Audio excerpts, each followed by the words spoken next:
हिरण्यकश्यपु का सबसे छोटा पुत्र है। हिरण्यकश्यपु अपने भाई हिरण्याक्ष का बदला भगवान से लेने के लिए जंगल में तपस्या करने जाता है और जंगल में घनघोर तप करके ब्रह्मा जी को प्रसन्न करता है और वर मांगता है, मैं आकाश में न मरूं, पाताल में न मरूं, दिन में न मरूं, रात में न मरूं, नर से न मरूं, किसी जीव से न मरूं, ऊपर न मरूं, नीचे न मरूं, अंदर न मरूं, बाहर न मरूं। इस प्रकार से अनेकों वरदान प्राप्त किए ब्रह्मा जी से। अंतिम में जब वो अपने नगर को आता है तो अपने नगर में सब पूजा पाठ भजन स्मरण बंद करा देता है। कहता है अब तो केवल पूजन करना है तो हिरण्यकश्यप के नाम का करो, हवन करना है तो हिरण्यकश्यप के नाम का करो। सज्जनों, उसके दुर्व्यवहार से पूरी प्रजा में त्राह त्राह हो गया। अब उसका जो छोटा पुत्र है अपने छोटे पुत्र से बहुत प्रेम करता है हिरण्यकश्यपु। आज हिरण्यकश्यप से प्रहलाद से हिरण्यकश्यप पूछता है, बेटा हमको आज कुछ सुनाओ, कुछ अच्छा सीखा हो तुमने तो, कुछ अच्छा आपने अभी तक जो भी अच्छी बात सीखी है सुनाओ। तो प्रहलाद ने बड़ा ही सुंदर नवदा भक्ति का यहाँ वाचन किया। श्रवणम कीर्तनम विष्णु स्मरणम पाद सेवनम अर्चनम बंदनम दास्यम शक्यात्म निवेदनम। प्रहलाद जी कहते हैं, पिताजी मैंने तो जीवन में यही जाना है कि नारायण के चरणों में भक्ति करने के 9 तरीके हैं, 9 प्रकार से नारायण की भक्ति की जाती है।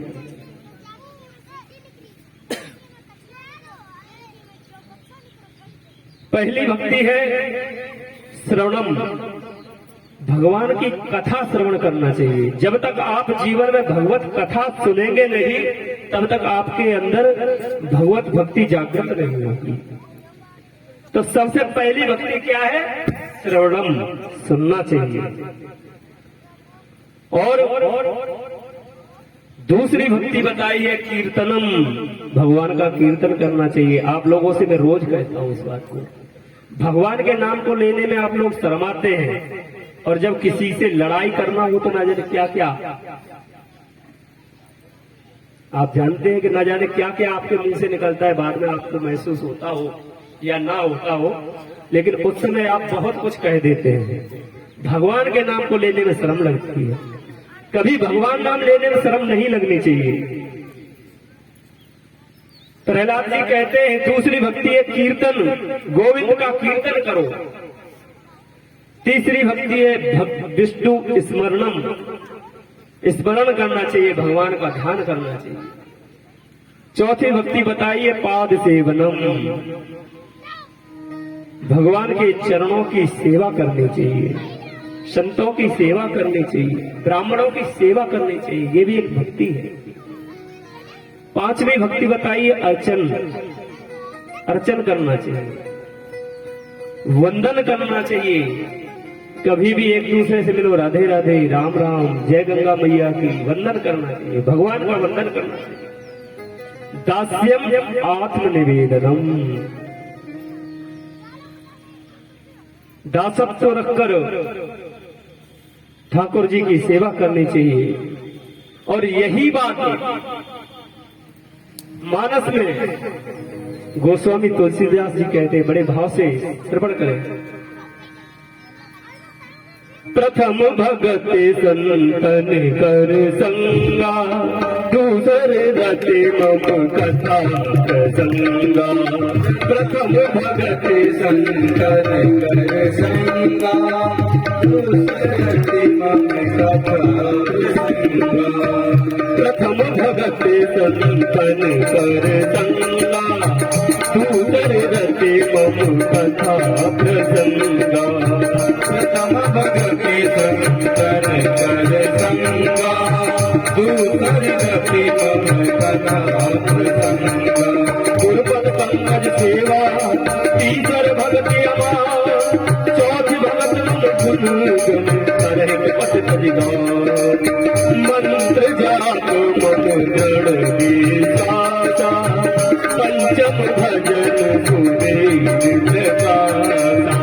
मंत्र जाप मन दृढ़ विश्वासा, पंचम भजन सुने निरतासा।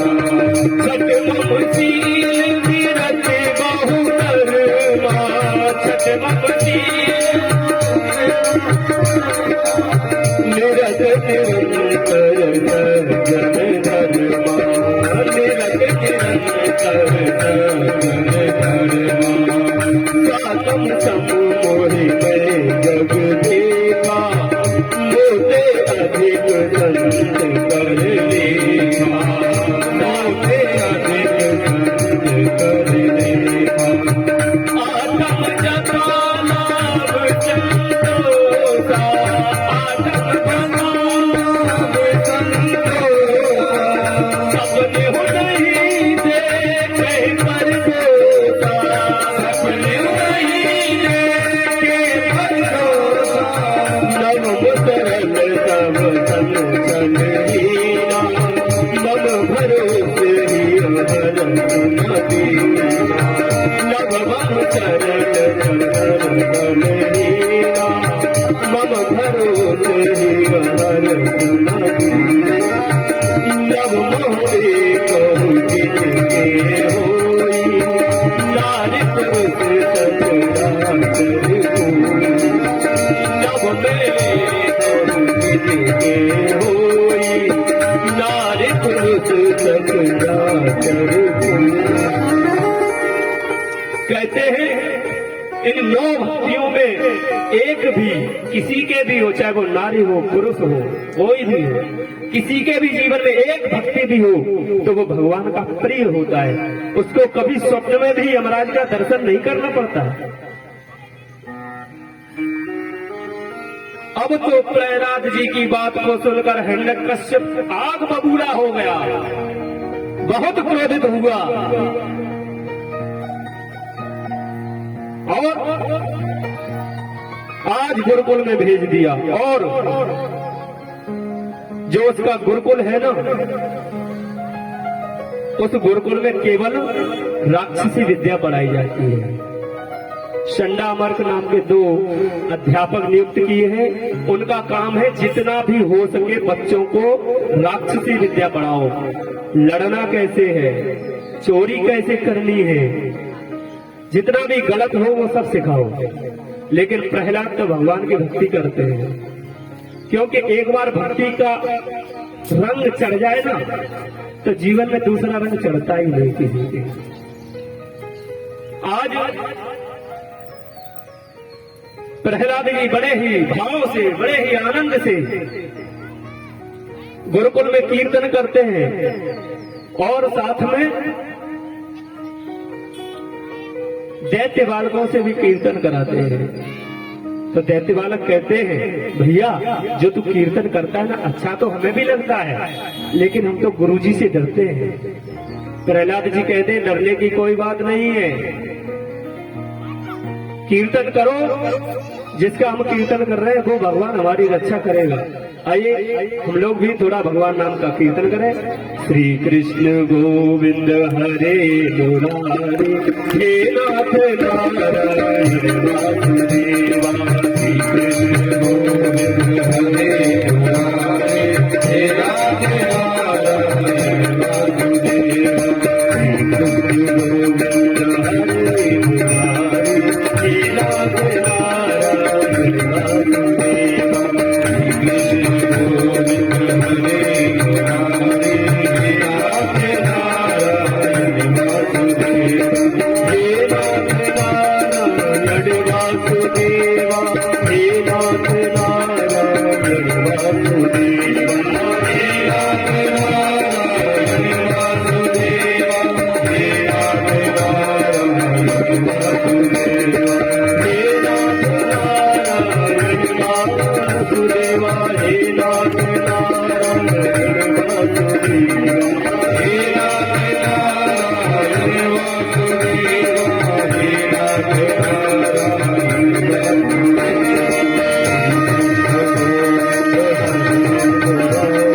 इतने में हिरण्यकश्यप आ गया और उसने देखा यहाँ तो भगवान नाम का कीर्तन हो रहा है, पूरा हमारा तो दानव विश्वविद्यालय को ही खत्म कर दिया।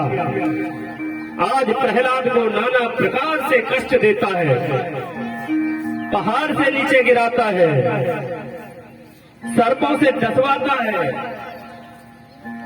विष का पान कराता है, लेकिन प्रहलाद तो भगवान की कृपा में जी रहे हैं। प्रहलाद का कुछ नहीं बिगड़ता है तो बड़ा चिंतित होता है। आज प्रहलाद की बुआ आई घर पे, देखा अपने भाई को चिंतित, तो कहती है भैया आपकी चिंता का क्या कारण है? तो सज्जनों, होलिका को हिरण्यकश्यप बताता है कि मैं तो अपने पुत्र से परेशान हूं। ये तो हमारे खिलाफ, हमारे शत्रु का नाम लेता है और इसको खत्म करने का कोई भी जतन मेरा संपूर्ण नहीं हुआ। मैंने इसको अनेकों प्रकार से मारने की कोशिश की, लेकिन ये मरता भी नहीं। सज्जनों, होलिका कहती है ये क्या बड़ी बात है, हमको तो वरदान प्राप्त है, एक चूनर ऐसी हमारे पास है कि उस चादर को ओढ़कर मैं अग्नि में बैठ जाऊं तो मैं नहीं जलूंगी और मैं किसी को अपने पास लेकर बैठूं वो जल जाएगा। सज्जनों, आज प्रहलाद को लेकर चिता में होलिका जी बैठती है और चिता में अग्नि लगा दी जाती है, लेकिन भगवत कृपा से वो चादर जो है आज प्रहलाद जी के श्री विग्रह में आकर के चिपक जाती है और होलिका जलकर राख हो जाती है। बोलो भगवान भगवान की। आज प्रहलाद उस धधकती हुई अग्नि से भी बाहर सकुशल आते हैं, कुछ भी नहीं बिगड़ता है। अब तो हिरण्यकश्यप बहुत चिंतित हो जाता है। एक दिन प्रहलाद भजन कर रहे थे महल में, तो हिरण्यकश्यप आ गया और प्रहलाद को प्रताड़ना देने लगा। प्रहलाद से पूछता है क्या तेरा भगवान इस खंबे में भी है? प्रहलाद ने एक बार तो विचार किया, लेकिन स्मरण हो गया प्रहलाद को कि भगवान हर जगह है, ऐसी कौन सी जगह है जहां पर भगवान नहीं है? भगवान कण कण में विराजते हैं। तो आज प्रहलाद ने कह दिया, हाँ पिताजी, हमारा भगवान इस खंबे में भी है। हिरण्यकश्यप ने दौड़कर अपनी गदा से बड़ा जोर से उस खंभ पर प्रहार किया। तो प्रहार करते ही नरसिंह भगवान प्रकट हो गए। बोलो नरसिंह भगवान।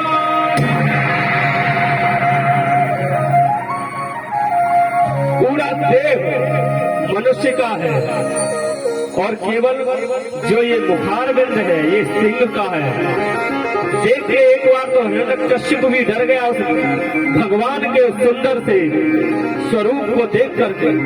अब तो बड़ा भयंकर नरसिंह भगवान में और हिरण्यकश्यप में युद्ध होने लगा। संध्या का समय था। आज भगवान इंतजार कर रहे हैं, न दिन हो और न रात्रि हो, जो संध्या काल है उस समय का इंतजार कर रहे हैं। जहां संध्या काल होता है भगवान उस दुष्ट को बीच दहरी पर बैठकर अपने नखों से उसके पेट को विदीन कर देते। सज्जनों, यहाँ पर हिरण्यकश्यप अपने वरदानों को स्मरण करता है, भगवान से कहता है। भगवान ने आज उसके सारे वरदानों को झूठा कर दिया। आज भगवान ने ये भक्त की रक्षा करने के लिए भगवान ने आज ये सुंदर नरसिंह का रूप लिया। जब भगवान ने हिरण्यकश्यप का वध किया तो उस समय भगवान बहुत क्रोध में लगे। जब भगवान को क्रोध में देखा तो भगवान के क्रोध को कोई भी शांत न कर सका। देवताओं की हिम्मत नहीं हुई भगवान के सामने जाने की। लेकिन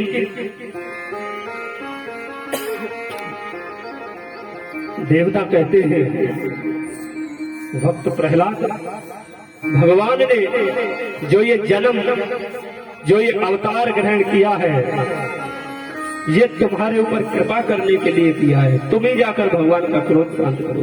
तो आज प्रहलाद भगवान के पास जाकर के बड़ा ही सुंदर स्तुति करते हैं। ब्रह्मा दया सुरगणा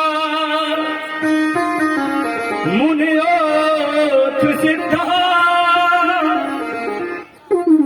सत्वैकदानमतयो वचसां प्रवाहै नाराधितुं पुरुगणैरधुनापि पितृ किं तोष्टुमर्हति समे हरिरोग्रजाति।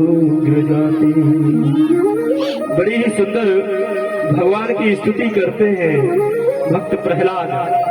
आज भगवान भी कहते हैं, देखो सज्जनों, भगवान भी अपने भक्तों पर बड़ी कृपा करते हैं। आज भगवान कहते हैं, बोले प्रभु प्यारे प्रिय कोमल तिहारे अंग, असुर ने मारे मम नाम एक गाने में, गिरते गिरायो पुल जल में डुबायो है, अग्नि में जलायो कभी राखी ना सताने में, उर्से लिपटायो उर्से लगाए लपटाए कहे बार बार, करुणा स्वरूप लगे करुणा दिखाने में,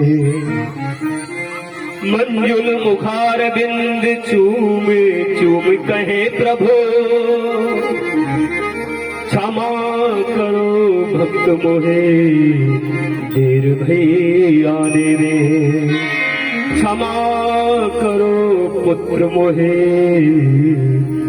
देर भई आने में। आज भगवान भी अपने भक्त से क्षमा मांगते हैं। सज्जनों देखो क्या सुंदर झांकी है। आप उस सुंदर झांकी का दर्शन करें। सुखदेव जी कहते हैं, परीक्षित आज भगवान नरसिंह प्रहलाद से क्षमा मांगते हैं। कहते हैं, पुत्र आज मुझे देर हो गई आने में। कहते हैं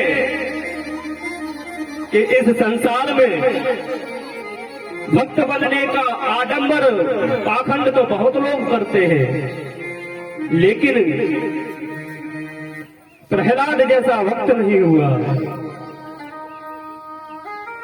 परीक्षित कहते हैं, क्या अब भगवान की प्राप्ति नहीं हो सकती?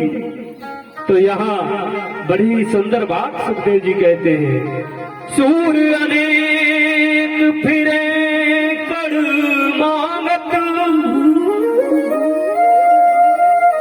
पद सूर सा स्वाद कहाँ,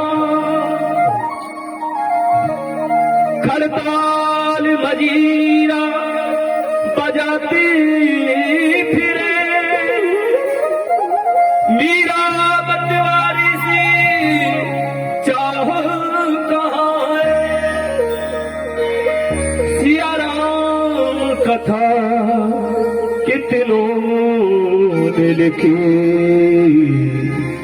पर तुलसी जैसी मर्याद कहाँ, नरसिंह वसे प्रति खम्बन में पड़ काड़न को प्रहलाद कहाँ। आज भी भगवान हर खम्भ में बसता है। आज भी भगवान खम्भे से प्रकट प्रकट होने के लिए तैयार है, लेकिन प्रहलाद की तरह जब आपकी भक्ति होगी तो भगवान आज भी प्रकट होंगे। बड़ा ही सुंदर यहाँ भगवान की करुणामयी इस कथा को परीक्षित जी को श्रवण कराया सुखदेव जी ने, और आगे यही सप्तम स्कंद समाप्त होता है। अष्टम स्कंद में बड़ी ही सुंदर गजेंद्र की कथा सुनाते हैं। आइए सुंदर सा एक भजन सुनते हैं, तत्पश्चात आगे की कथा श्रवण करेंगे।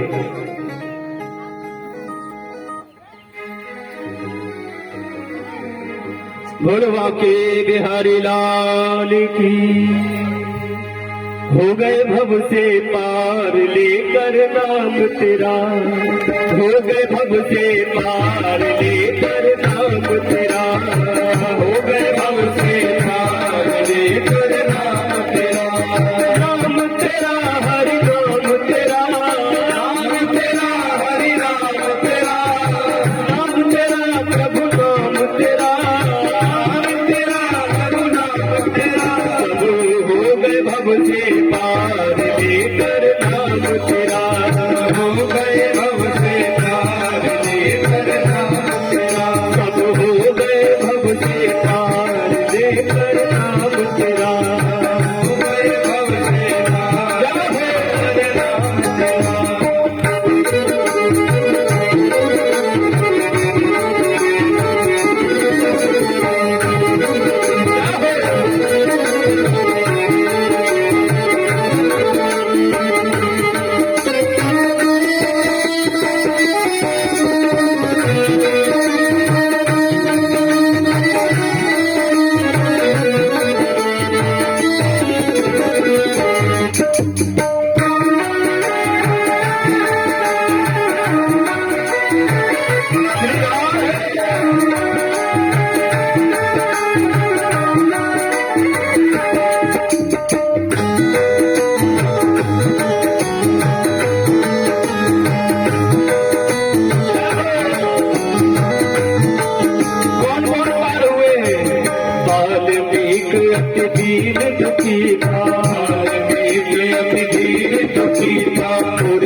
भजने आधा नाम पुकारा, भजने आधा नाम पुकारा, भजने आधा नाम पुकारा, भजने आधा नाम पुकारा। करुण छोड़ कर उसे उबारा, करुण छोड़ कर उसे उबारा, करुण छोड़ कर उसे उबारा, छोड़ कर उसे उबारा। पिया का उद्धार ले कर नाम तेरा, पिया का उद्धार ले कर नाम तेरा, मोरे भव से पार ले कर नाम तेरा,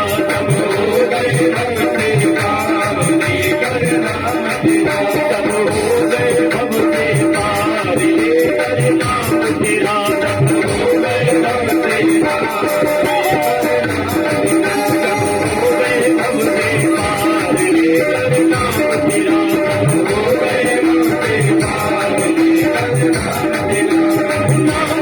कर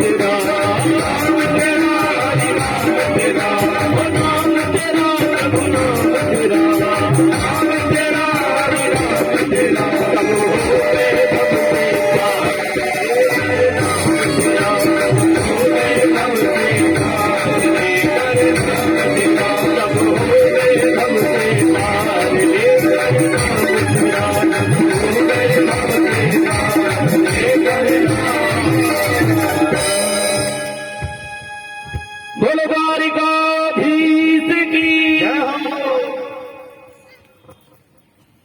गजदे आधा नाम पुकारा।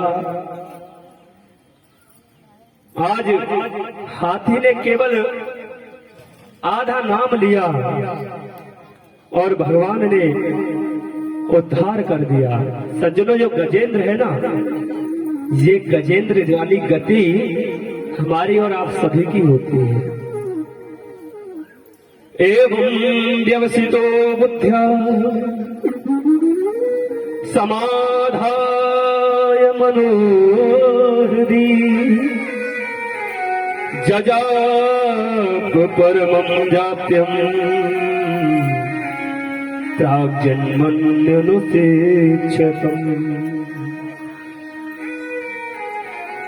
आज गजेंद्र, ये एक गजेंद्र हाथी है। सज्जनों, हाथी को जल क्रीड़ा बहुत पसंद है। आज गजेंद्र एक सरोवर में स्नान करने जाता है, साथ में पत्नियां हैं, पुत्र है, जंगल का राजा है गजेंद्र। सज्जनों, ध्यान दें, माताओं, कथा ध्यान से सुनो, बात घर में जाकर कर लेना, क्योंकि कथा आपको बार बार नहीं मिलेगी, बात आप बार बार कर सकते हैं। थोड़ा देर ध्यान से कथा श्रवण करें।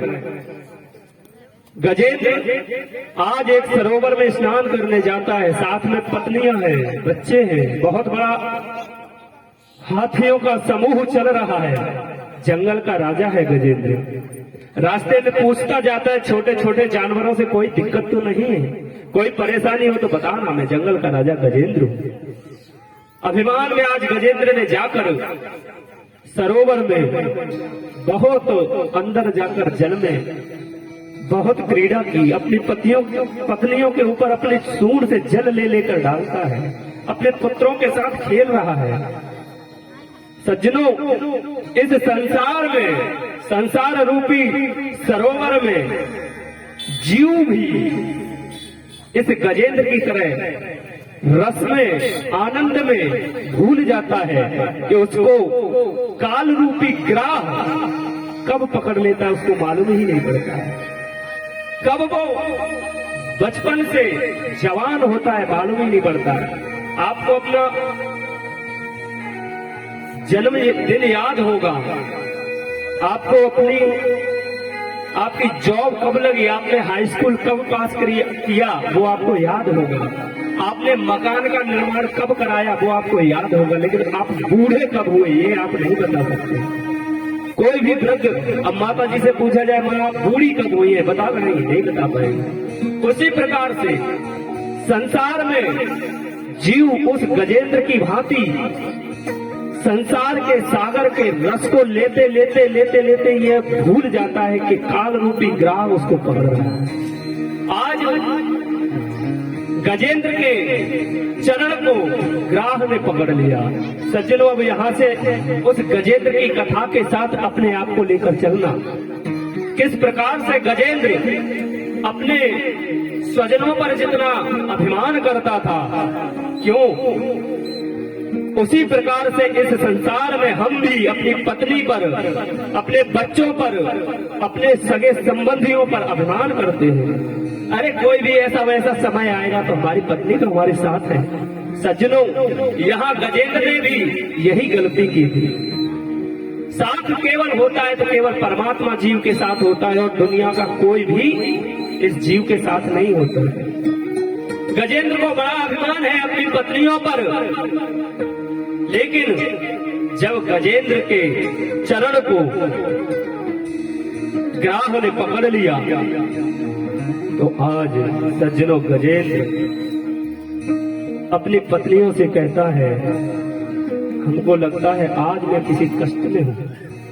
अपना बल लगाया, गजेंद्र ने अपने पैर को नहीं छुड़ा पाया, अपने चरण से ग्राह को नहीं छुड़ा पाया, तो अपनी पत्नियों को कहता है। आज सज्जनों सारी पत्नियां एक दूसरे की सूंड में सूंड लगाकर उस गजेंद्र को उस सरोवर से खींचने का प्रयास करते हैं। ये जीव रूपी गजेंद्र भी जब किसी विपत्ति में फंसता है तो कुछ समय तक परिवार के लोग भी साथ देते हैं, खींचते हैं। लेकिन सज्जनों, आज गजेंद्र जब ग्राह से नहीं छूट पाता है, नहीं निकल पाता है, तो पत्ते जो उसके पुत्र हैं, जो उसके बच्चे हैं, अपना मुख मोड़ लेते हैं, अपना मुख मोड़ के चलने लगते हैं। तो गजेंद्र रोता है, कहता है, अरे हमने तुम्हारी खुशी के लिए जीवन अर्पण कर दिया, आज हमारे ऊपर विपत्ति है तो कहाँ जाते हो?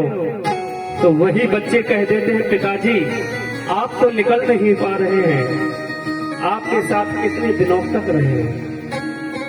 आप लोग विचार करना, ये स्थिति सभी के साथ होती है।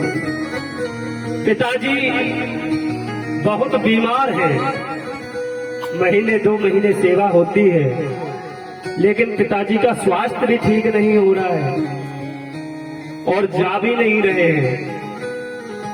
तो बेटा भी कह देता है, माँ अब जाकर धन कमाना चाहिए, क्योंकि पिताजी ना तो जा रहे हैं और ना ही ठीक हो रहे हैं। तो बेटे भी मुख मोड़ लेते हैं। और कष्ट तो उस वक्त होता है समाज में जब ऐसा कुछ देखने को मिलता है। पुत्र जाकर के परदेश से फोन करके अपनी माँ से पूछता है, पिताजी है या जाने वाले हैं, क्या स्थिति है? कहने का मतलब पुत्र का यही होता है, पिताजी चले जाएं तो आकर के उनकी अंतिम क्रिया करें और फ्री हो जाए। आज गजेंद्र भी सोचता है कि जिन लोगों के लिए जीवन भर मैंने तप किया, रात दिन मेहनत करके जिन बच्चों को, जिस पत्नी को पालने में मैंने अपना जीवन बर्बाद कर दिया, आज वही हमें छोड़ के जा रहे हैं। अंतिम में पत्नियां भी छोड़ गई। आज अकेला गजेंद्र उस सरोवर में ग्राह के चंगुल में फंसा है और बहुत विलाप करता है। अंतिम में जब सारा बल खत्म हो गया, जौ के बराबर सूंड उसकी उस सरोवर में बाहर रह गई, तो आज गजेंद्र ने भगवान को बुलाया, भगवान का स्मरण किया। सज्जनों, जब कोई भी नहीं आया तो हमारे नारायण तत्क्षण अपने गरुड़ पर सवार होकर गजेंद्र की रक्षा करते हैं। सज्जनों, आप भगवान पर भरोसा रखें, भगवान आपके भरोसे को कभी नहीं तोड़ेगा। कितनी भी बड़ी समस्या आपके जीवन में आ जाए, भगवान को मत भूलो, भगवान ही आपका सहारा देगा। आज भगवान ने गिराह का उद्धार कर दिया और गजेंद्र की मुक्ति हो गई। सज्जनों, आगे अष्टम स्कंध में समुद्र मंथन आदि की कथा श्रवण कराते हैं सुखदेव जी राजा परीक्षित को। समुद्र मंथन में 14 रत्न निकले, सभी को रत्न प्राप्त हुए। सज्जनों, इस कथा का सार जो है उसे आप श्रवण करें। जब आप कोई भी शुभ कार्य करने जाएं, जब भी आप कोई शुभ कार्य करेंगे तो आपको विष पान करना पड़ेगा। सबसे पहले विष निकला, समुद्र मंथन में सबसे पहले विष निकला।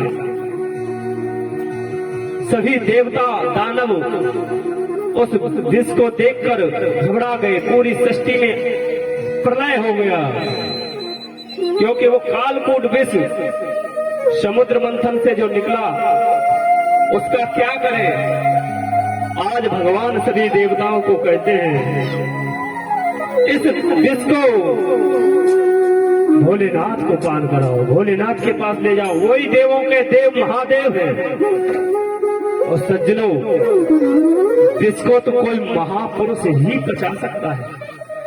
जो सामाजिक विष है ना, आप कभी भी अच्छा कार्य करने जाएंगे, कथा करेंगे तो गांव के आपके स्वजन ही कहेगा ये कथा करा ही नहीं पाएंगे, कथा ऐसे हो जाती है, इनकी क्या दम में कथा करा ले। आप कोई भी अच्छा कार्य करेंगे तो समाज में सबसे पहले बुराई मिलेगी आपको। तो आज समुद्र मंथन में जो विष निकला, आज सभी देवता भोलेनाथ के पास लेकर पहुंचे और भोलेनाथ पार्वती जी से पूछते हैं, देवी आप कहें तो जो देवता लाए हैं इसको पान करें। सज्जनों, कल्पना करें, क्या कोई पतिव्रता नारी अपने पति को विष पान करने के लिए कह सकती है? लेकिन माता पार्वती जानती है ये भोलेनाथ है, इन्हीं की सामर्थ्य है विष को पान करने की, यही विष को पचा सकते हैं। तो माता पार्वती कहती है, भगवान जिसमें समाज का कल्याण हो आप वो करें। आज भोलेनाथ ने उस कालकूट नामक विष को अपने कंठ में रख लिया। सज्जनों, उसका कारण है, यदि भगवान भोलेनाथ उस विष को अंदर ले जाते तो अंदर भोलेनाथ के राघव सरकार का, राम जी का वास है। तो भोलेनाथ ने सोचा अंदर ले जाएंगे तो हमारे प्रभु को कष्ट होगा, और बाहर अगर बमन कर देंगे तो संसार नष्ट हो जाएगा। तो आज भोलेनाथ ने उस विष को अपने गले में रख लिया। तो यहाँ एक भोलेनाथ का नया नाम पड़ा, बोलो नीलकंठेश्वर महादेव की। जयकारे में जोर नहीं लगाते आप लोग, जयकारा संकोच में बोलते हैं, बड़े भाव से बोलो, बोलो नीलकंठ भगवान की जय।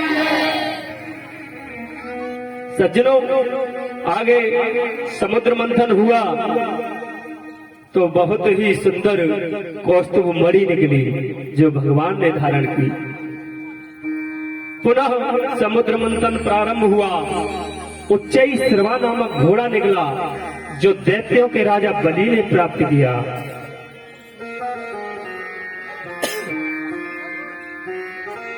फिर समुद्र मंथन प्रारंभ हुआ, तो कल्प वृक्ष निकला, स्वर्ग में भेज दिया। ऐरावत नामक हाथी निकला, इंद्र ने लिया। कामधेनु गाय निकली, संतों ने ली। संतों ने कहा इसका काम हमें है, क्योंकि संतों के यहाँ पर गाय की आवश्यकता रहती है, तो संतों ने गाय को लिया। माता लक्ष्मी निकली। सज्जनों, इस विषय को समझना, लक्ष्मी को हर कोई प्राप्त करना चाहता है, लेकिन लक्ष्मी किसके पास रुकती है ये समझे। इस कथा का सार है, समुद्र मंथन से जब लक्ष्मी निकली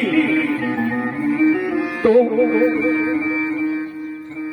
सभी देवता और दानव लाइन लगाकर बैठे। लक्ष्मी आज स्वयंवर में वर्ण करते हैं।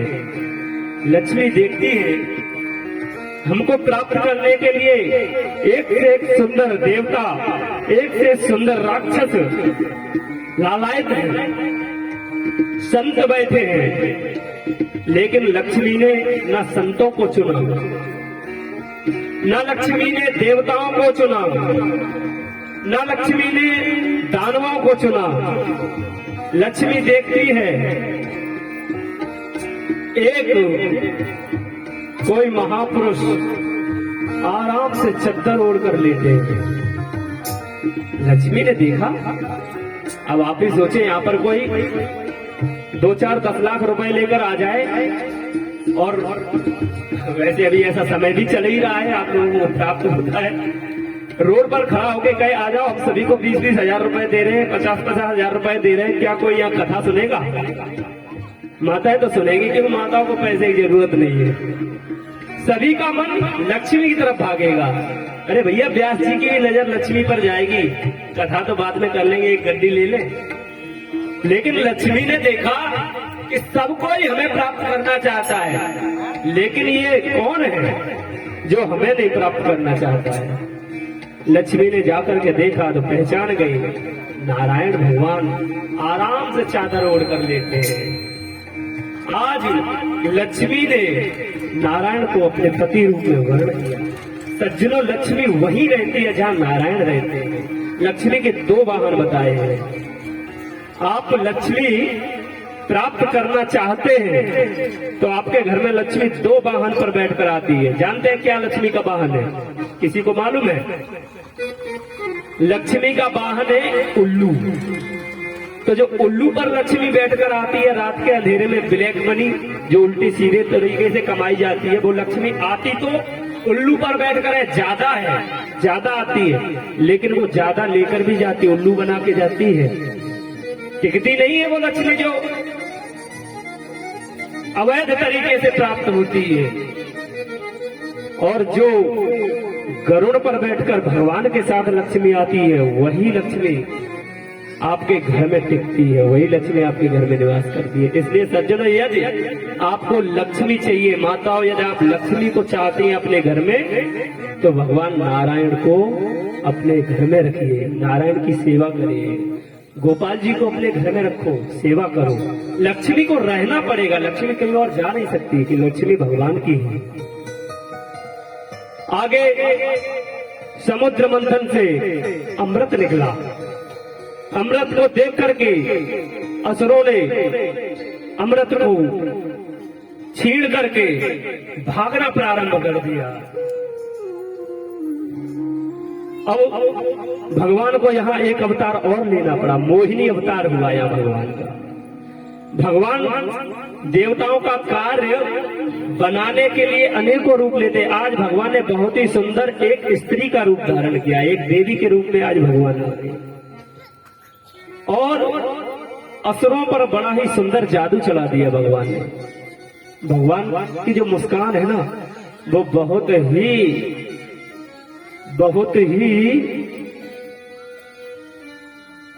मन को खींचने वाली है। और तेरी मंद मंद मुस्कनिया हो तेरी मंद मंद मुस्कनिया पे बलिहार प्यारे दू, बलिहार प्यारे दू।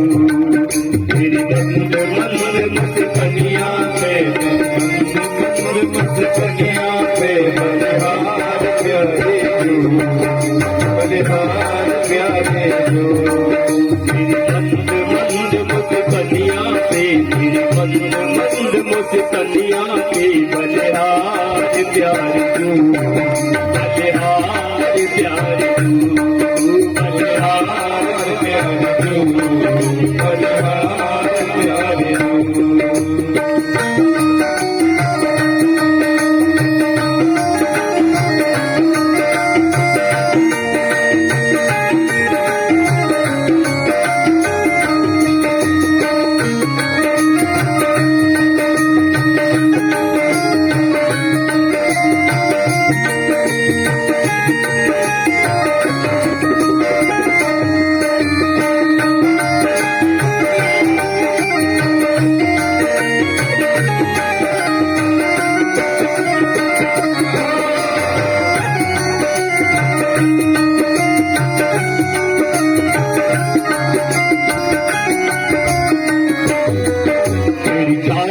जब मतवारी लगती है कितनी प्यारी, तेरी चाल जब मतवारी लगती है कितनी प्यारी, तेरी चाल जब मतवारी लगती है कितनी प्यारी, तेरी चाल जब मतवारी लगती है कितनी प्यारी।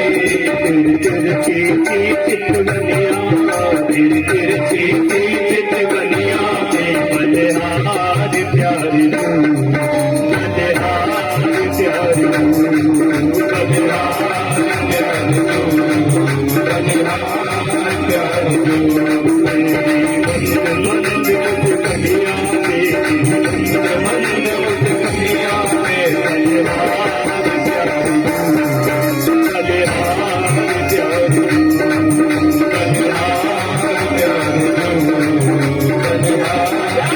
प्यारे दू, बलिहार प्यारे दू।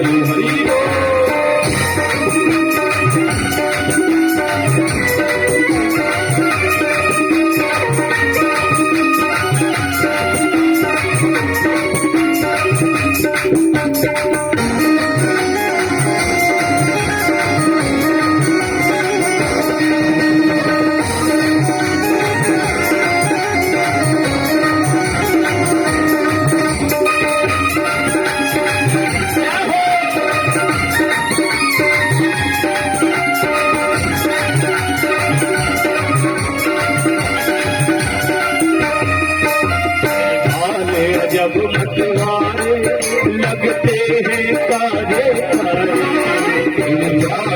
जब मतवारे लगते हैं सारे सारे, जब मतवारे लगते हैं सारे सारे, जब मतवारे लगते हैं सारे सारे। तेरी